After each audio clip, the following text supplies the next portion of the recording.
Hello everyone, welcome to this publication.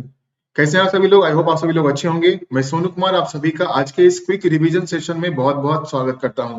तो आज का जो हमारा सेशन रहने वाला है वो इनइक्वालिटी के ऊपर ही होगा। लास्ट क्लास जो हमारी हुई थी वो इनइक्वालिटी के कॉन्सेप्ट के ऊपर हुआ था, लेकिन आज हम करेंगे प्रैक्टिस सेशन जिसमें कि हम कुछ डायरेक्ट इनइक्वालिटी के क्वेश्चंस को सॉल्व करेंगे। तो चलिए सेशन को स्टार्ट करते हैं। सबसे पहला क्वेश्चन आपके स्क्रीन के ऊपर आ चुका है। तो क्वेश्चन को सॉल्व करने से पहले हम कुछ बातें आप लोगों के साथ करना चाहते हैं। अब देखिए, यहाँ पे इनइक्वालिटी में जब भी क्वेश्चंस आपके सामने आता है तो कुछ बातों का ध्यान आपको रखना पड़ेगा, क्योंकि क्वेश्चन के टाइप जो है वो थोड़े से अलग अलग होते हैं। अब देखिए, यहाँ पे आपके पास सिंगल सीरीज में आपके पास स्टेटमेंट दिया हुआ है, यानी कि पूरा एक स्टेटमेंट कम, मतलब एक सिंगल स्टेटमेंट आपके पास दिया हुआ है, ठीक है। अलग अलग स्टेटमेंट यहाँ पे नहीं है, तो ये थोड़ा सा इजी पार्ट है। थोड़ा सा इसका डिफिकल्ट पार्ट ये होता है कि आपके पास 3 से 4 अलग अलग स्टेटमेंट्स आपके पास दिए होते हैं। तो इस क्वेश्चन को कैसे सॉल्व करना है चलिए देखते हैं। बहुत सारे बच्चे का कॉन्सेप्ट अलग अलग होता है इस क्वेश्चन को सॉल्व करने का, ठीक है। कुछ लोग डायरेक्ट भी करते हैं और कुछ लोग गेट वाले कॉन्सेप्ट को यूज करते हैं। तो वो गेट वाला कॉन्सेप्ट क्या है वो मैं एक बार सभी लोगों के साथ डिस्कस कर देता हूं कि गेट वाला कॉन्सेप्ट एक्चुअली होता क्या है, ठीक है। हमारे पास होता है एक ओपन गेट और एक होता है क्लोज गेट। ओपन गेट को हम इस वाले साइन से डिनोट करते हैं, या इस वाले साइन से भी डिनोट करते हैं, या इस वाले साइन से भी डिनोट करते हैं, और क्लोज गेट जो है वो हम इस साइन से डिनोट करते हैं, ठीक है। अब देखिए, यहाँ पे ये डिपेंड करता है कि हमारे पास जो स्टेटमेंट दिया गया है, ठीक है, उसमें किस तरह का सीरीज हमारा बन रहा है, ओपन गेट का और क्लोज गेट का। उस पर डिपेंड करता है कि हमारा कंक्लूजन जो है वो सही होगा या गलत होता है। चलिए क्वेश्चन से ही हम समझ लेते हैं कि यहाँ पे किस तरीके से हम ओपन गेट और क्लोज गेट का कॉन्सेप्ट हम यूज करते हैं। यहाँ पे सबसे पहला कंक्लूजन जो दिया गया है वो है k is greater then i, right. तो k और i के बीच का हमें रिलेशन यहाँ पे देखना पड़ेगा कि k से i की तरफ अगर हम मूव करते हैं तो यहाँ पे हमारा कौन सा सीरीज बन रहा है, ठीक है। देखो यहाँ पे क्लोज गेट है, यहाँ भी क्लोज गेट है, यहाँ भी क्लोज गेट है, और यहाँ पे ओपन गेट है, यानी कि स्मॉलर देन, ठीक है। समझिएगा इस चीज को, दो अलग अलग जो है वो टर्म है, ओपन गेट, क्लोज गेट, और हम स्मॉलर देन, ग्रेटर देन भी बोल के यूज कर सकते हैं। तो अब यहाँ पे जो है वो अगर हम गेट वाले कॉन्सेप्ट से देखते हैं तो यहाँ पे क्लोज गेट का जो है वो रिलेशन बन रहा है के और आई के बीच में, ठीक है। अब आते हैं हम सिंबल्स पे। यहाँ पे स्मॉलर देन का साइन है, यहाँ पे स्मॉलर इक्वल है, यहाँ पे स्मॉलर, यहाँ पे इक्वल भी, यानी कि के इज स्मॉलर देन आई का हम ये कह सकते हैं कि के इज स्मॉलर देन आई का रिलेशन यहाँ पे बन रहा है। पर यहाँ पे कंक्लूजन में दिया गया है के इज ग्रेटर देन आई, तो ये कंक्लूजन गलत। दूसरा conclusion R is smaller than A, ठीक है। R is smaller than A हम चेक कर लेंगे, आर से ए तक का सीरीज चेक करते हैं। अगर हम आर से ए की तरफ मूव करते हैं तो यहाँ पे ग्रेटर देन का जो है वो सीरीज बन रहा है, ओपन गेट का बन रहा है, लेकिन यहाँ पे क्या दिया गया है, स्मॉलर देन या क्लोज गेट दिया हुआ है, तो ये भी गलत, यानी कि दोनों ही कंक्लूजन मेरे गलत आ रहे हैं। ऑप्शन नंबर डी सवाल का सही जवाब बनता है, neither conclusion one nor two follows, ठीक है। तो इसी तरीके से आपको ध्यान देके क्वेश्चन को सॉल्व करना है। जब भी आपको सीरीज में, ठीक है, जब भी आपको दो एलिमेंट के बीच में आपको कंक्लूजन निकालना है, जो रिलेशन बन रहा है उसके बीच में अगर आपके पास वहां पे ये आता है कि सिंबल्स जो है वो अपोजिट हो रहे हैं, तो जब भी सिंबल्स अपोजिट आएंगे कंक्लूजन हमारा गलत होगा, क्योंकि वहां पे रिलेशन एस्टैब्लिश नहीं हो पाता है, ठीक है। जैसे ही रिलेशन एस्टैब्लिश नहीं होता है तो कंक्लूजन हमारा गलत हो जाता है। देखते हैं हम आगे, अगले क्वेश्चन बढ़ते हैं, क्वेश्चन नंबर 2। यहाँ पे हमारे पास एक सिंगल स्टेटमेंट दिया गया है। कंक्लूजन जो दिया गया है वो पहला है m is smaller then k, ठीक है। m is smaller then k, देखते हैं हम m और k के बीच का रिलेशन हमें देखना पड़ेगा। k हमारा ये रहा और m हमारा यहाँ पे है, तो m से k की तरफ अगर हम मूव करें तो हमारे पास जो है स्मॉलर देन का सीरीज बनना चाहिए, रिलेशन बनना चाहिए। तो यहाँ देखिए, यहाँ स्मॉलर देन इक्वल टू, ठीक है, यहाँ भी स्मॉलर, ठीक है, इक्वल टू ये भी सही है, लेकिन यहाँ पे सिंबल्स क्या हो गए, अपोजिट हो गए। तो सिंबल्स जैसे ही अपोजिट होंगे तो हमें क्या करना है, तो जैसे ही सिंबल्स अपोजिट हो गए तो उस दो एलिमेंट के बीच का रिलेशन क्या होगा, एस्टैब्लिश नहीं होगा। तो जैसे ही एस्टैब्लिश नहीं होता है तो कंक्लूजन गलत।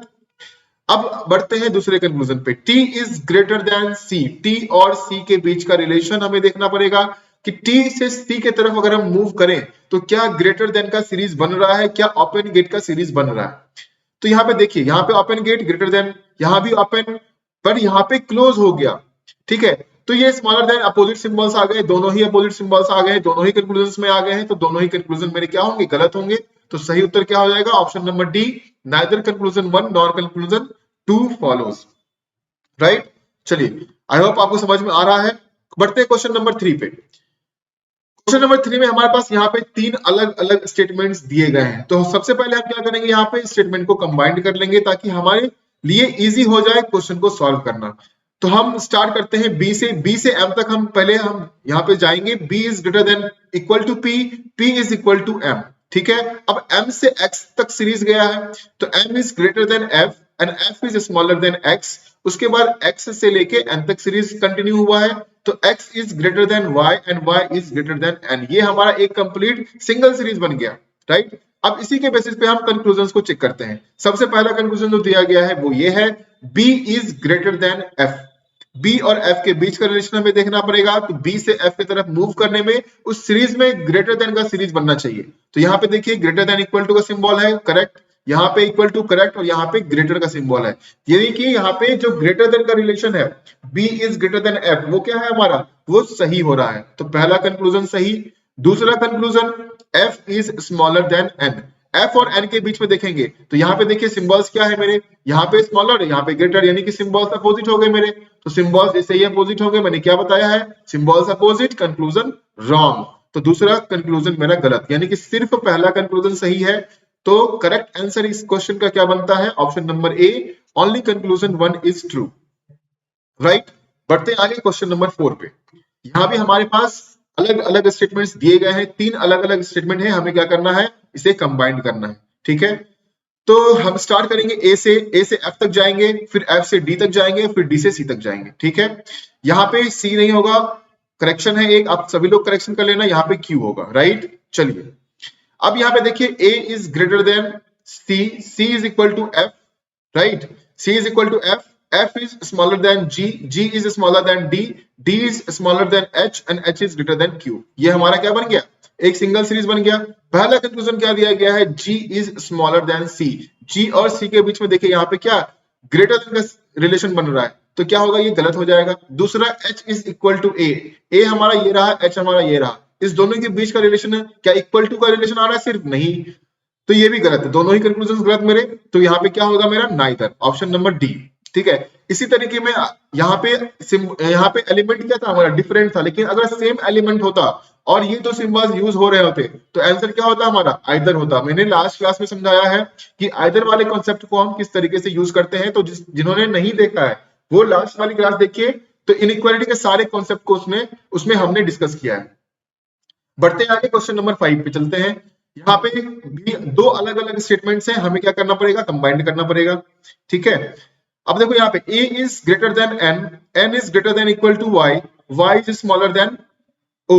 अब हम o से z तक चलेंगे, o is greater than l, l is smaller than u and u is greater than k।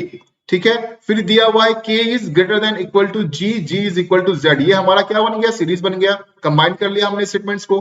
पहला कंक्लूजन दिया गया है a is greater then z, a से z तक का सीरीज हमें देखना है, तो a से z की तरफ जब हम मूव करते हैं तो क्या हमारा सिर्फ ग्रेटर देन का सिंबल यहाँ पे सीरीज बना रहा है। देखो यहाँ पे ग्रेटर, पर यहाँ पे स्मॉलर है, यानी कि ओपन गेट और यहाँ पे क्लोज गेट आ गया, तो रास्ता तो बंद हो गया। तो जैसे रास्ता बंद हो गया तो भाई ये a जो है वो z तक पहुंच ही नहीं पाएगा। ठीक है, तो क्या होगा, रिलेशन स्टैब्लिश नहीं हुआ, तो कंक्लूजन गलत। दूसरा, G is greater than equal to O, G से O तक का रिलेशन हमें देखना पड़ेगा कि G से O तक जाने के लिए क्या होना चाहिए, ओपन गेट। G से O तक जाने के लिए क्या होना चाहिए, ओपन गेट, या फिर ग्रेटर देन का सिंबल होना चाहिए, लेकिन यहीं पे आ गया स्मॉलर देन का सिंबल या क्लोज गेट पहले ही आ गया, तो रास्ता तो पहले ही बंद हो गया, तो दूसरा भी कंक्लूजन गलत। ठीक है, बाकी चीज यहाँ पे कोई कंप्लीमेंट्री पेयर का इशू नहीं है। ठीक है, तो यहाँ पे ऑप्शन नंबर क्या हो जाएगा, option number D, neither conclusion 1 nor conclusion 2 is true. ठीक है, समझ में आ रहा है सभी लोगों को। चलिए बढ़ते हैं आगे, क्वेश्चन नंबर 6। अब यहाँ पे आपके पास एक एक्सप्रेशन दिया गया है, ठीक है, a is smaller than j। ये किस ऑप्शन में ट्रू है, जो गिवन स्टेटमेंट है हमारे ऑप्शंस में, क्या उसमें किस में ट्रू हो रहा है, ये हमें इस क्वेश्चन में देखना है। तो पहला ऑप्शन दिया गया है, तो पहले ऑप्शन में हम देख लेते हैं, यहाँ पे a is smaller than j हमें चेक करना है। तो a और j के बीच का रिलेशन अगर आप देखें यहाँ पे, तो यहाँ पे ग्रेटर देन इक्वल टू का रिलेशन बन रहा है, तो ये क्या हो जाएगा, गलत हो जाएगा, पहला ऑप्शन मेरा नहीं है। दूसरा option number B, a is smaller than j देखना है, तो a से j तक मूव करेंगे तो यहाँ पे ग्रेटर, ये भी गलत। फिर आते हैं ऑप्शन नंबर सी पे, ए से जे तक, जे की तरफ मूव करने में स्मॉलर देन इक्वल टू और इक्वल टू, यानी कि ए इज स्मॉलर देन जे का रिलेशन यहाँ पे क्या हो रहा है, सेटिस्फाई हो रहा है। तो अगर इस ऑप्शन में सेटिस्फाई कर रहा है तो ऑप्शन नंबर सी ही मेरा सही जवाब होगा। ऑप्शन नंबर डी भी नहीं होगा क्योंकि अपोजिट सिंबल्स यूज किए गए हैं, नन ऑफ दिस तो होगा नहीं। ठीक है, तो ऑप्शन नंबर सी इस सवाल का सही जवाब बनता है। बढ़ते हैं आगे, क्वेश्चन नंबर 7। इस तरह के सवाल इस बार के एसबीआई पीओ प्रीलिम्स में पूछा गया है। ठीक है, किसी शिफ्ट में एक सवाल इस तरीके का आया है इस बार। Which of the following expressions will be true if the expression, जो given expression है वो is definitely true। अब यहाँ पे भी सेम क्वेश्चन है, हमारे पास एक एक्सप्रेशन दिया गया है, उसके अकॉर्डिंग गिवन ऑप्शंस में मेरा कौन सा ट्रू हो रहा है ये हमें यहाँ पे चेक करना है। तो पहला जो ऑप्शन दिया गया है वो है n is smaller than equal to k।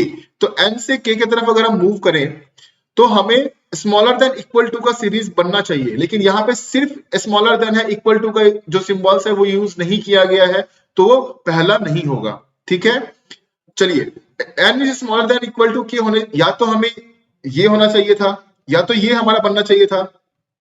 ठीक है, या फिर मेरा ये बनना चाहिए था।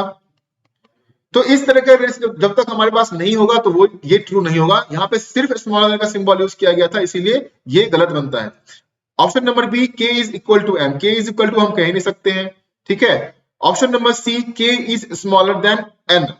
अब k और n के बीच में दिया है k is smaller than n, उसके बाद दिया गया है l is greater than equal to n, ये भी नहीं है। ठीक है, ये भी नहीं है। तो इस सवाल का सही जवाब बनता क्या है, तो option number E, none is true. जितने भी गिवन ऑप्शन है उसमें से कोई भी एक भी ट्रू नहीं है। ठीक है, बढ़ते हैं आगे। Question number 8, which of the following expressions will be true if the expression, given expression हमारे पास दिया गया है is definitely true। हमारे पास एक्सप्रेशन दिया गया है, गिवन ऑप्शंस में हम चेक कर लेते हैं। सबसे पहला है q is smaller than k, q is smaller than k, लेकिन यहाँ पे क्या आ रहा है, q is greater than k। पहला ऑप्शन नंबर ए गलत। Option number B, m is greater than equal to t, m और t के बीच में देखिए सिंबल्स अपोजिट है, रिलेशन एस्टैब्लिश नहीं होगा, तो दूसरा भी गलत। Option number C, k is smaller than q, k और q के बीच में देखिए स्मॉलर देन का सिंबल यूज हो रहा है, बिल्कुल हो रहा है, तो k is smaller than q तो मेरा ट्रू हो रहा है। तो ऑप्शन नंबर सी इस सवाल का सही जवाब होगा, क्योंकि t is equal to m जो है, t is equal to m जो है वो हमारे पास गलत आ रहा है। अगर ऑप्शंस में आइदर दिया होता, आइदर ऑप्शन बी और डी, तो वो भी मेरा सही होता, क्योंकि t और m के बीच में जो है नहीं, सही नहीं होता, क्योंकि वहां पे सिर्फ और दो ही सिंबल्स यूज किए गए। ठीक है, ग्रेटर देन इक्वल टू का वो अगर ऑप्शन अगर उस तरीके से देता तो हम उसमें टिक कर सकते थे, लेकिन नहीं है ऑप्शन में, तो ऑप्शन नंबर सी ही मेरा सही होगा। ठीक है, चलिए बढ़ते हैं आगे। क्वेश्चन नंबर 9, यहाँ पे मेरे पास 4 अलग अलग स्टेटमेंट्स दिए गए हैं, कंबाइन कर लेते हैं सबसे पहले। ठीक है, चलिए u से m तक चलेंगे हम। u is greater than equal to m, m is greater than a is greater than r and r is smaller than v, ये हमारे पास दिया गया है। पहला कंक्लूजन यहाँ पे है m is greater then v, m से v तक चलेंगे हम, तो m से v तक में देखिए यहाँ पे सिंबल्स क्या है, अपोजिट, तो पहला कंक्लूजन गलत। दूसरा दिया हुआ है u is greater than equal to v, u और v के बीच में अगर हम मूव करें तो सिंबल्स अपोजिट है, कंक्लूजन गलत होगा, बिल्कुल होगा, ये भी गलत होगा। लेकिन इस दोनों में क्या है, ये दोनों क्या फॉर्म कर रहा है, कॉम्प्लीमेंट्री पेयर फॉर्म कर रहा है। क्या फॉर्म कर रहा है, कॉम्प्लीमेंट्री पेयर। यहाँ पे u और v ये दो एलिमेंट मेरे सेम है, और इन दोनों एलिमेंट के बीच का जो रिलेशन बन रहा है वो स्मॉलर, ग्रेटर और इक्वल टू का बन रहा है। तो जब भी ऐसा कंडीशन जब भी आपके क्वेश्चन में बने तो वहां पे आंसर हमेशा आइदर होता है, यानी कि इस सवाल का सही जवाब क्या होगा, ऑप्शन नंबर डी, आइदर 2 और 3 फॉलोज। ठीक है, ऑप्शन नंबर डी सवाल का सही जवाब होगा। जिनको भी कॉन्सेप्ट समझना है, हम आइदर केस में किस किस कंडीशंस को हम देखते हैं। ठीक है, तो जितने भी कॉन्सेप्ट है इनइक्वालिटी की वो मैंने लास्ट क्लास में डिस्कस कर दिया है, तो प्लीज इससे पहले वाली वीडियो जो रीजनिंग की है वो आप जाके देख सकते हैं। तो आज का तो ये हमारा लास्ट क्वेश्चन था। ठीक है, आई होप आप सभी लोगों को आज का ये सेशन अच्छा लगा होगा। अगर आपने एंजॉय किया है, अच्छा लगा है, तो प्लीज वीडियो को सभी लोग लाइक कर देंगे, वीडियो को शेयर कर देंगे, जितना भी जहां भी सोशल मीडिया ग्रुप्स आप लोग फॉलो कर रहे हैं, अपने दोस्तों के साथ, अपने भाई बहन के साथ, जो भी बैंकिंग एग्जाम की तैयारी करते हैं उन सभी के साथ वीडियो को शेयर कर दें। और हाँ, अगर आपने अभी तक सब्सक्राइब नहीं किया है तो please go and subscribe to Disha publication YouTube channel and also press the bell icon so that you can get the regular updates of upcoming classes on YouTube, right. चलिए तो समाप्त करते हैं। Thank you all for watching this session. Have a good day and take care.